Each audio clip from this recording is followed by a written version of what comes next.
Тэнгүүд бас та хэдээс ингээд маш олон үзэгчнэр өнөр channel нэгээд ингээд уралдаад явчих юм уу, sub map ингээд хөөцөлтөд явна шүү дээ. Тэнгүүд би ийм юм бодлоо. Ерөөсөө нэг үзэгчнэрийнхаа дунд team нэг контент зарлчих заяа. За хамгийн түрүүлч 10k sub-тай болсон биш ээ. За sub нь хамаагүй юм байна зэ. Үзэлт хамаатай юм.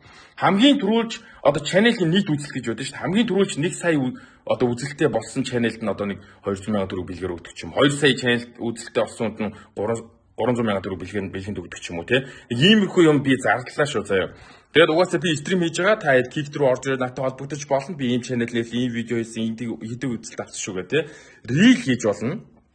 YouTube-ийн channel байж болно. Full видео байж болно, long form видео байж болно. Тэгээд өөр ямар ч платформ дээр ямар ч reel, ямар ч контент хийх боломжтой заяа. Тэгээд амар их үзэлт авч байгаа хүмүүс нь зүгээр надаас тэгээ бонусаараа мөнгө аваарай guys. Тэгээд good luck guys.